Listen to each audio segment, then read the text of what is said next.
Mislim, da bo. Torej, lep pozdrav v mojem imenu. Jaz vas pozdravljam prav direktno izpod kupole svetega Petra, kjer je bila izjava Nostra Aetate pred 55 leti zamišljena in tudi podpisana. Bom ta prvi del, se pravi vezan na Fortunaciana, predstavil sam, medtem ko bo drugi del potem vezan na kromacija in tudi na teološko interpretacijo oziroma sintezo teh zgodovinskih in literarnih podatkov podal brat Miran Špelič. Torej, kot je že uvodoma bilo rečeno, smo prav pred nekaj tedni dobili,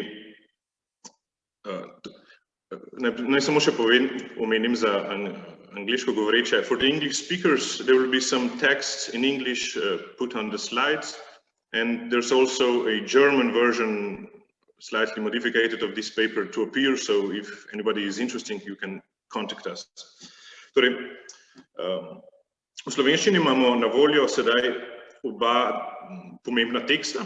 Fortunacian je okrog leta 350 napisal te razlage evangelijev, ki so se izkazale za najstarejši latinski komentar evangelijev, vsekakor za najstarejši oglejski tekst. Te vrste, Kromacij je bil pa njegov drugi naslednik, malo kasneje, za njim v začetku 5. stoletja. In najprej bom predstavil zgodovinski kontekst srečanja teh dveh religioznih skupnosti, se pravi dveh religij, judovstva in krščanstva v tem izredno pomembnem mestu Oglej, ki je pred kratkim praznoval celo 2200. obletnico nastanka. To je bilo eno izmed najpomembnejših rimskih mest, pa tudi v naši bližini, zato lahko kombinacija zgodovinskih in pa literarnih izsledkov dejansko prikaže eno zanimivo sliko, kaj se je dogajalo v tem pomembnem mestu. Torej, če govorimo o judovski skupnosti v Ogleju, je najprej potrebno povedati, da so nedvoumni zgodovinski oziroma arheološki dokazi zelo redki. Po drugi strani pa je brez dvoma jasno, da je bilo to mesto, ker je bilo trgovsko, ker je bilo tako pomembno, že zgodaj priča judovske skupnosti. Tukaj lahko omenim, da že iz 1. stoletja pred Kristusom poznamo en latinski epitaf nekega Juda Dame, potem imamo drugi epitaf iz 3. stoletja po Kristusu, ki omenja Juda, voditelja starešin, se pravi Geroziarhes, kar nakazuje, da je obstajala neka sinagoga v Ogleju. In ta je bil rojen v Ogleju, potem pa je živel tukaj v Rimu. V Oglejskem muzeju najdemo tudi 3 svetilke, lucerne, afriškega tipa z menoro. Tukaj vidimo na levi strani je dejansko en primer tega iz Oglejskega muzeja. Potem obstaja še nekaj drugih votivnih napisov iz antike, za katere sklepamo, da bi bili lahko judovskega izvora. Medtem ko so vsi 3 napisi na tem slajdu veliko poznejši, tam nekje od 12. do 14. stoletja. Tukaj recimo na levi strani vidite Judeus po latinsko, ta je iz leta 1120, potem pa tudi pozneje, se pravi, imamo judovsko prisotnost v Ogleju tudi skozi srednji vek. Tukaj je še fotografija, danes je verjetno krščanske cerkve iz Ogleja, tako imenovan današnji bazilika Monastero, kjer je muzej. Nekateri sklepajo, da bi bila na tem mestu ta oglejska sinagoga, razlage se razlikujejo. Tukaj samo še na kratko omenim povezavo z milanskim škofom Ambrozijom, ki mu nekateri razlagalci očitajo, da je dal požgati oglejsko sinagogo, vendar se večina zgodovinarjev strinja, da gre tukaj za zamenjavo 2 dogodkov. Predvsem, šlo naj bi za tisti primer, ko so na vzhodu zažgali dejansko kristjane eno sinagogo in je potem moral se Ambrozij zagovarjati pred cesarjem Teodozijem.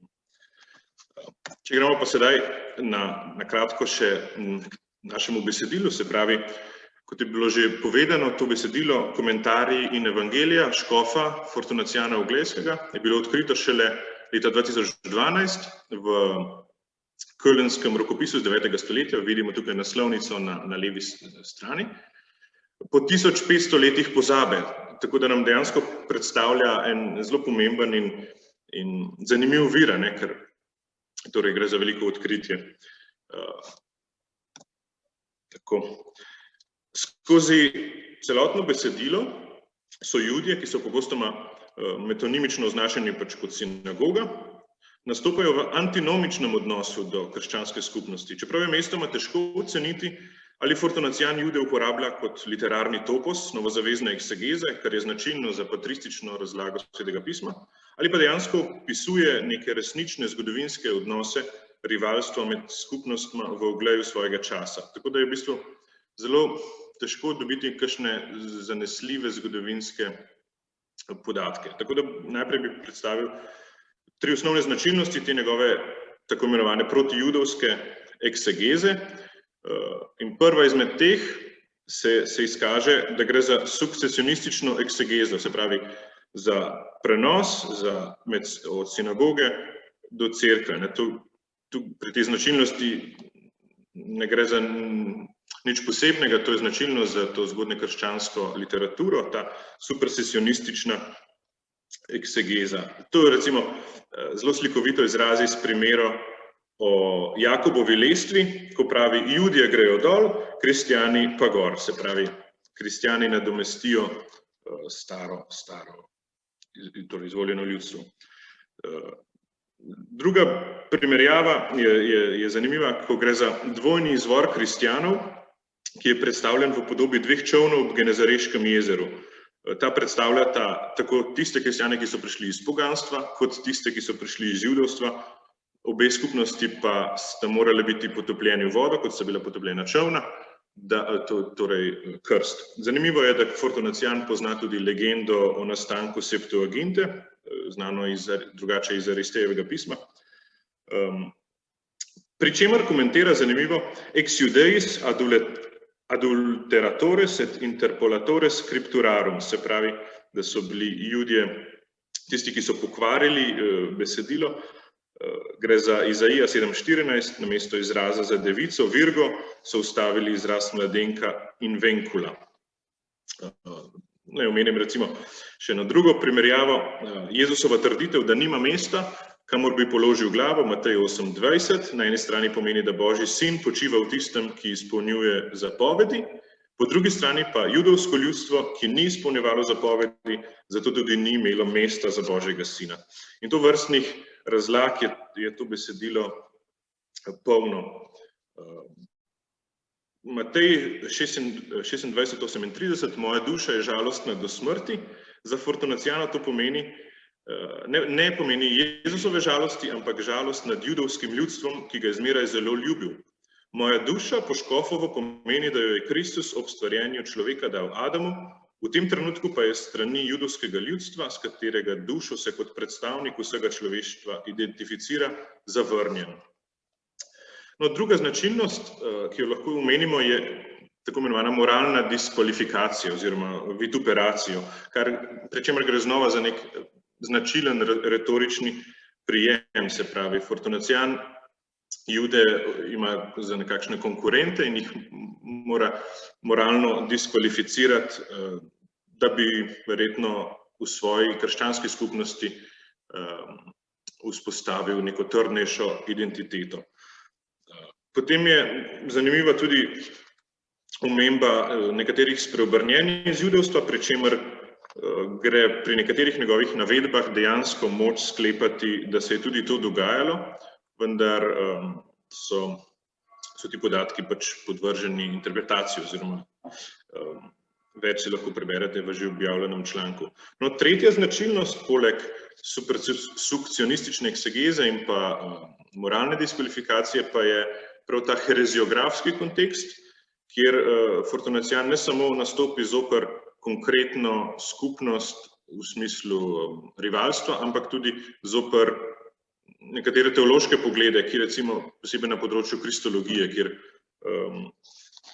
recimo tukaj le vidimo,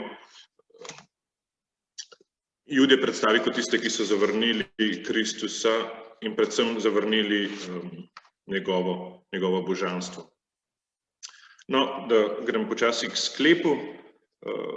Kljub temu, da gre predvsem za literarni kontekst te sprtosti, lahko iz besedila vseeno razberemo tudi nekaj novih zgodovinskih podatkov. Denimo Fortunaciano omenja Forum Legis, kjer naj bi Judje brali svetopismo. Potem jih imenuje v sedanji Custulti sunt, se pravi neumni, se pravi nekaj je teh omemb podatkov, ki bi lahko imeli zgodovinske relevance. Tudi pravi, vse do danes je pri Judih nepojmljivo, da je Božji sin vstal iz podzemlja. Pa še recimo en tak zanimiv detajl lahko omenim. Tam v Mateji 24:20 molite, da vam ne bi bilo treba bežati po zimi ali na soboto. To za Fortunaciana pomeni, da po zimi se nanaša na pogane, saj je takrat vse suho in mrtvo, na soboto pa na Jude, saj je ob sobotah vse prazno, ociozum, ker ne delajo nič drugega, kot da počivajo, se pravi ocium. Morda tudi to razkriva Fortunacianovo poznanje judovske skupnosti iz prve roke. Seveda bo pa v drugem delu predstavitve v sklepu lahko moč dati še eno širšo sintezno teološko interpretacijo. Hvala lepa. Hvala za ta prvi del. Nadaljujemo zdaj še z drugim delom, kjer od Fortunaciana preidemo bolj proti kromaciju. Dejstvo je, da imajo krščanski avtorji v antiki zelo kompleksen odnos do judovstva, pa naj se gre to za začetne prve avtorje, apostolske očete ali tiste iz časa preganja, iz časa Regule Fidei, pa tudi avtorji Zlate dobe, med katere sodi tudi kromacij. In dostikrat imamo precejšnjo nelagodje bralci današnjega časa, ko prebiramo njihove spise, zlasti po sredini 20. stoletja. Najraje bi določene odlomke kar preskočili ali pa jih pozabili, vendar pa to ni ustrezna drža. V bistvu nas pa lahko ta besedila kličejo k novemu razmisleku in k novi umestitvi tega njihovega judovskega diskurza o judovstvu, in tega se bomo lotili na kratko na primeru kromacija. Prvi kristjani so bili preprosto Judje in krščanstvo je bilo v svojem izvoru ena od judovskih ločin. In za Jude je tipična njihova značilnost, da se ločijo od vseh ostalih, ta signum distinctionis pa je njihova izvolitev. So Božje ljudstvo, ki so ločeni od drugih ljudstev, se pravi, obstaja neka ločnica, na eni strani Judje, narod, ljudstvo, na drugi pa drugi narodi. Se pravi, ne Judje so gojim, se pravi to, čemur mi rečemo pogani, drugoverci. Kristjani prinesejo v to gledanje, pravzaprav zamajajo to gledanje. S čim? Sprva sicer oni so še povsem v tem kontekstu zavračanja drugih narodov, potem pa se naenkrat, ker so privzeli Jezusa Kristusa za Mesija in ker je ta naročil, pojdite po vsem svetu, jih pošlje k drugim narodom, vse narode naredite za učence. Tista meja, ki je nekoč ločevala Jude od vseh ostalih, se začenja krhati. In tu je zdaj izvor tega velikega nasprotja, ker prihaja množica gojim v judovstvo oziroma v to judovsko skupinico, ki se na neki način začenja redčiti, občuti nevarnost razrečenja. In Nova zaveza, pismo Galačanom, prvi koncil, tako imenovani koncil apostolski v Jeruzalemu, so priče tega iskanja novega razmerja znotraj teh meja judovstva, nejudovstva, gojim in pa zdaj krščanstvo. To so zdaj tertium genus, tretja vrsta, kam in kako jih bomo umestili. Judje, ki ne sprejmejo Kristusa, in Judje, ki sprejmejo Kristusa, in še vsi njihovi prijatelji iz poganstva, postanejo neke vrste konkurenti. Posebej se spremeni situacija po uporih, ko pride do transformacije judovstva, danes bi rekli nova paradigma, iz judovstva drugega templja nastane rabinsko judovstvo na eni strani in krščanstvo na drugi.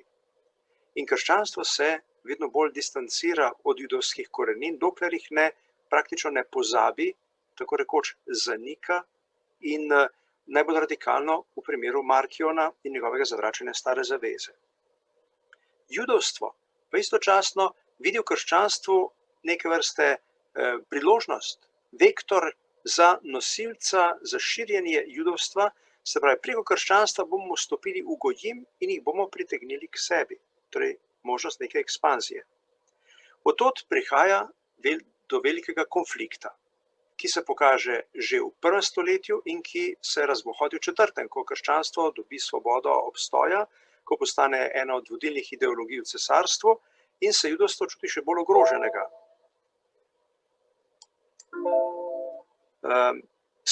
Ne pozabimo, takrat se išče razloge za spor. Gre torej za to, da je treba nekako poišče se opravičenje, bolj kot opravičenje nasilja. Smo v družbi, ki še ne goji dialoga, smo v družbi, ki je zelo nasilna. In zato je tudi potrebno videti kontekst teh judovsko-krščanskih odnosov. Soočamo se z ogroženostjo, soočamo se z mobilnostjo v smislu prehodov iz ene v drugo skupnost. Mobilnost, ki se veže s porokami in z nakupi sužnjev, recimo. Krščanski sužnji, judovski sužnji, lastniki eni drugi. In vse to z vsem tem prihaja do zelo ostrih in žaljivih besed tudi. Mi tukaj kratki intermezzo, ne opravičujemo cerkvenih očetov, le skušamo razumeti njihova besedila v njihovem kontekstu. Krščanstvo je od Judov podedovalo pojem ograje. Se pravi, to, česar v tedanji družbi ni bilo tako jasno določeno, se pravi, če bi nekdo vernik Jupitra, je lahko še zraven ostale bogove si nabral, kolikor jih je hotel, te misterije, one misterije. Krščanstvo kot monoteizem pa je podedovalo iz judovskega monoteizma ravno ta teološki ekskluzivizem. Družbeno pa živimo v polireligioznem kontekstu. Zato je potrebno uvesti skrb za neke vrste čistost, za čistost nauka. In to pozna do neke mere že judovstvo in to močno razvija ravno krščanstvo tudi v odnosu do judovstva, kjer se mora do njega omejiti. Ena opcija je getoizacija. To je bilo možno v primeru judovstva, ki se je za to odločilo. To ni bilo možno v primeru krščanstva. Zato se odloča za to napeto sobivanje z zavestjo o lastni specifiki in o lastnem odrešenskem poslanstvu in željo po evangelizaciji. In v tem kontekstu je lahko Kromacij govoril o Judih na zelo specifičen način, ki ga danes ne odobravamo, vendar pa ga razumemo. In nam ravno Kromacij tudi daje klic k neki novi hermenevtiki v postmodernem in postholokavstnem času. Ne želimo relativizirati njegovih izjav, ko Jude naziva z raznimi pridevniki o nezvestih, nevernih, zlobnih. Ne želimo cenzurirati teh besedil, ker s tem ne bomo prišli do uvida v dogajanje. Ne bomo nikogar ostracizirali. Očitno pa opažamo, da krščanstvo potrebuje judovstvo za svoj korektiv, kot najbrž tudi judovstvo potrebuje krščanstvo za svojo korekcijo. Po 2000 letih prihajamo do nove faze dialoga, ki ne ukinja antike in antičnih nedialoških konstruktov, vendar pa temelji na tej antiki in raste iz nje in na njej. Primer, ki ga tu lahko navedemo, je seveda sveti Janez Pavel II., ki je imel prijatelje med Judi, ki je ohranjal stike z njimi, tudi v času papeževanja, ki je obiskal rimsko sinagogo in ki je prišel do izjave, ne samo te koncilske izjave, ampak tudi do opravičila, do kesanja. Skupaj z Judi se bomo pa lahko danes tudi na tem simpoziju spraševali, kdo pa so danes gojim, tisti na drugi strani ograje. Ne bomo iskali samo ograje, ampak bomo iskali tudi vrata v tej ograji, vrata, ki omogočajo dialog in ki omogočajo komunikacijo. Kajti tako judovstvo kot krščanstvo je religija komunikacije, božjega razodevanja, ki je namenjena svetu. In tako Judje kot kristjani smo nosilci, smo vektorji tega božjega razodetja, ki ga je treba ponesti med gojim, med narode. Kako jih bomo zdaj imenovali? Kakšen bo naš odnos do drugače ali ne verujočih? To je zdaj tisti razmislek, ki nam ga na neki način zastavljajo tudi cerkvini očetje, ki so v svojem času, svojo hermeneutiko prišli do svojega izražanja. Danes pa ga nadgrajujemo na drug način, tudi s temle simpozijem, ki upam, da bo potekal lepo še naprej. Hvala za pozornost.